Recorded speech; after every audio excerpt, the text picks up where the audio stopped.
Alright guys, welcome to another beer review. Please excuse the most annoying little vibration sound that might occur whilst I'm recording. Got my old phone here and I forgot to turn notifications off, so it's doing my absolute tits in. Anyway, today, don't know why I clicked, don't do it again. We're going over to Beak Brewery and we're having a look at the Parade IPA, which is clocking in at 6% ABV. And these guys are based out of Lewis, I think that is, with the postal code of BN.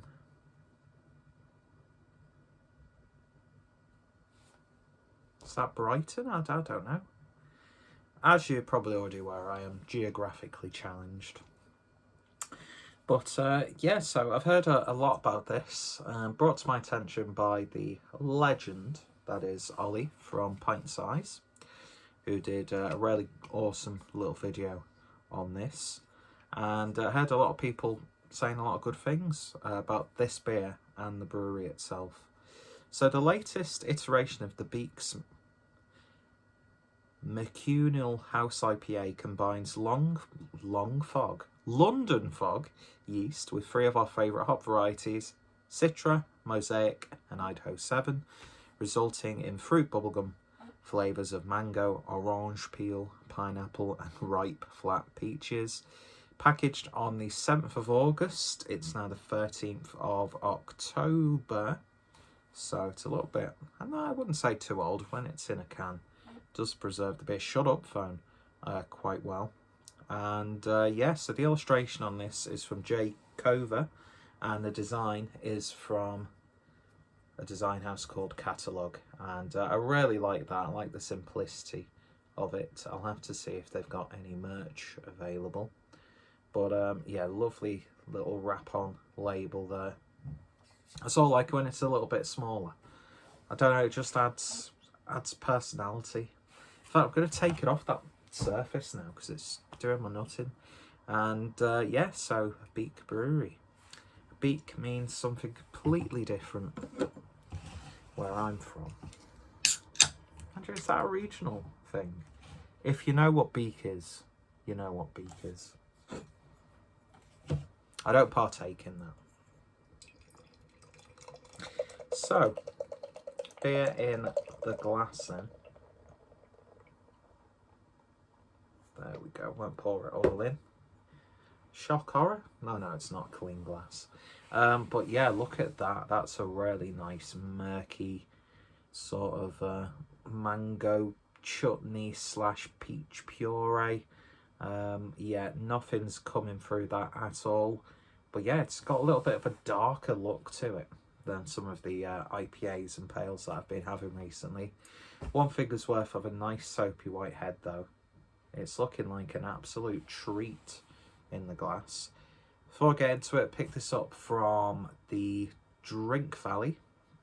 Link is down below. Some great beers. And got my stuff in less than 24 hours pretty much. So you can't complain at that. So let's see what we get on the nose. Oh yeah.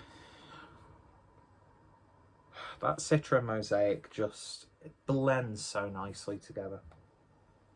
Obviously you get the citrusiness from the Citra and that tropical edge from the Mosaic. There's a little bit of a slight tartness there. Almost reminds me of passion fruit, lychee, that sort of thing, which I'm assuming, because I always seem to get these sorts of aromas with beers that have got Idaho 7 in there. But all the hoppy elements work really, really nicely together. And it's smelling really nice and fresh. A little bit of a sort of a yogurty sort of aroma, that sort of soft sweetness. A little bit of a mixed fruit salad there. Well, the fruit salad's obviously a mixed fruit salad, isn't it? Anyway, let's see what it tastes like. Cheers, folks.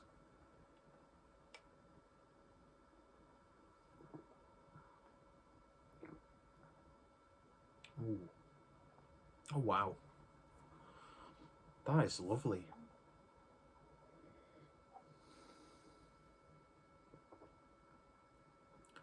The body on that beer is absolutely terrific. It's soft, it's quilty, pillowy, nice little trickle of carbonation there just to help dissipate the beer and those hop oils around your gob. And there's a dankness to it which I really like, a very slight oniony, garlicky sort of flavour. I mean, I'm not sure if this is exactly how it tastes if you were to have it like 2 to 3 weeks after it's been canned, but I tell you what, it's still packing loads of satisfying flavour. Beautiful utilisation of that London fog yeast.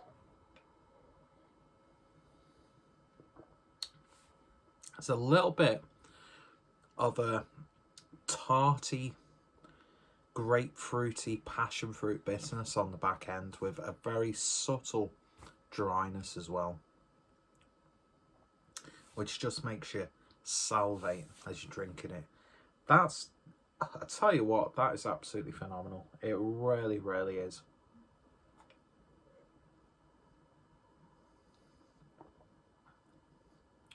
For a core range IPA, they've absolutely nailed it. I'd imagine, going off the blurb on the can, that it's the same recipe, but the hops might be rotational. I'm not sure, not done too much research into this. It was a little while ago when I watched Ollie's video. But yeah, that's lovely. Screaming child outside. I think that bloke from Essex must have come down. They hate it when people try and make a smarmy comment, but they stumble as they say it. Fucking hell. And that's annoying that I keep doing this.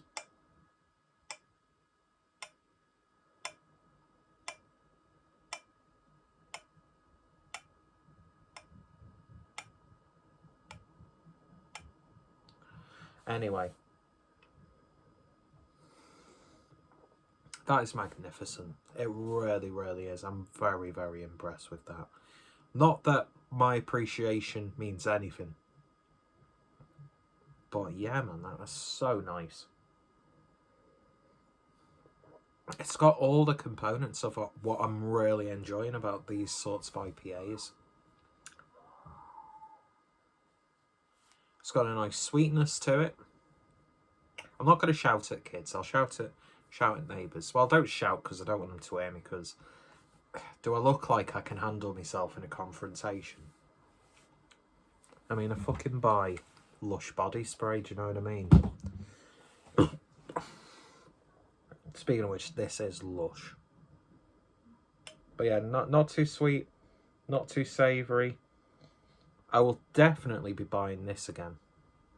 And not just because it would have been nice to maybe have a little bit of a fresher can, but as I said, with the brewing techniques and canning techniques and the preservation of contemporary canning as it is, this would still, I'd imagine, surmise, I would say that this could still taste really good even a couple more weeks down the line. Yeah, this is wonderful. I really cannot pick out any faults at all. And obviously, with the way I stagger my videos, for all I know, the review I uploaded yesterday would have had the same score. But this is like the first 10 out of 10 beer that I've had for a while. It's just what you want with this sort of IPA. It really, really is. And I think I'm starting to get much more of an appreciation for Idaho 7. The one beer that really got me into it was probably Basqueland's Cream of Idaho 7. But yeah, I don't know, I personally get slight tart tones from it. So I'm not sure what your palate detects, because it's all subjective at the end of the day. There's no right nor wrong answers. So you could drink this and get a completely different flavour profile. But I'm telling you what, man, the body on this just adds to that satisfying drinking experience, and I'm absolutely in love with this beer. So that's the Parade IPA, this time brewed with Citra, Mosaic and Idaho 7. Lovely artwork. I like the brand identity. I like the, I can't remember what typography, what typeface that is, but I'm sure I've used that on work emails before, because obviously you have to put your own little spin on a work email, don't you? How sad is that? But what isn't sad is this beer, and this is fantastic. What an introduction to this brewery. And yeah, if you've heard good things, I mean, I'm only saying this after one beer, and I will be picking up more from them, and hopefully sooner rather than later, because as I said, this is terrific stuff. Lovely stuff. I'd even go as far as to say shortlist for one of my favourite IPAs this year. Yeah, I'm really enjoying that.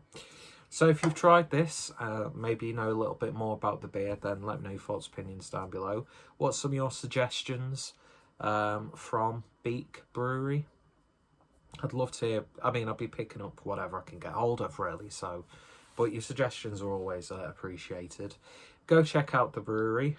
I'd imagine they've got a web shop, so I'll put that down below.